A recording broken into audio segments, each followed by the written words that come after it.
Hai, Assalamualaikum warahmatullahi wabarakatuh. Perkenalkan, nama saya Muhammad Iqbal dari Lokal 1C Ekonomi Syariah dan rekan saya Leonofra Pratama dan Alia Naila Fahira. Kami dari kelompok 6 penulisan karya ilmiah akan mencoba membahas beberapa materi di dalam video ini.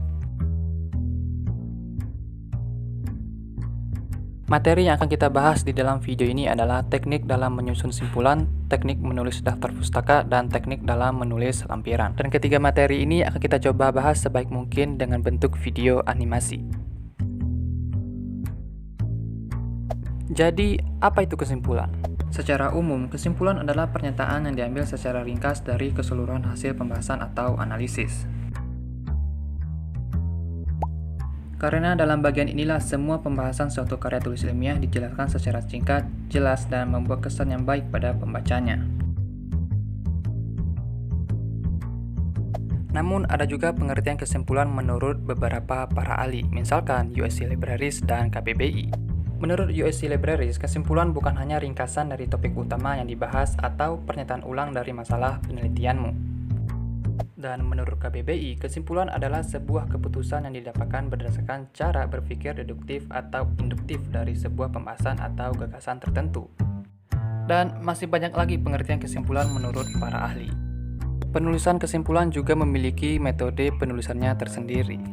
Contohnya, metode generalisasi. Metode ini sangat sering digunakan dalam membuat kesimpulan, terutama dalam karya tulis ilmiah seperti makalah, artikel, dan paper. Yang kedua adalah metode analogi. Metode yang dilakukan dengan memberikan pandangan atau menyampaikan pokok atau gagasan penelitian menjadi lebih mudah dan sederhana. Yang ketiga, metode korelasi. Metode korelasi dilakukan dengan cara mencari fokus dan mencari hubungan sebab akibat yang terjadi dalam sebuah penelitian. Lalu, bagaimana dengan cara membuat kesimpulan? Yang pertama adalah membaca ulang karya tulis yang dibuat, menentukan kalimat utama, menemukan ide, menyusun ide, dan merangkai kesimpulan menjadi teks bacaan.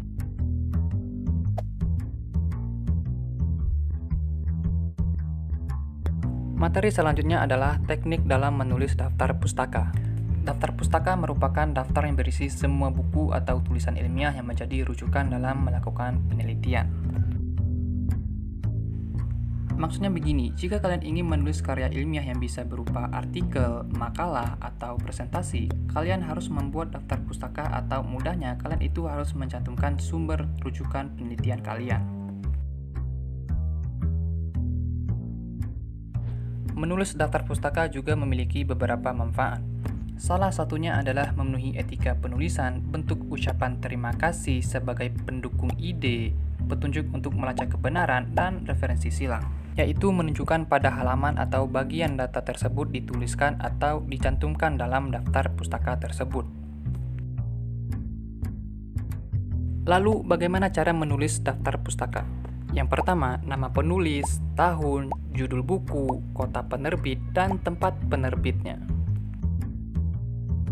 Yang terakhir adalah menulis lampiran. Lampiran pada makalah atau karya tulis ilmiah bisa juga dikatakan sebagai salah satu komponen penting yang berfungsi untuk memberikan informasi spesifik kepada pembaca. Sederhananya, lampiran itu adalah berkas-berkas pendukung suatu karya tulis ilmiah itu sendiri. Jika dibandingkan dengan jenis lampiran lain, lampiran karya tulis bisa dikatakan berbeda.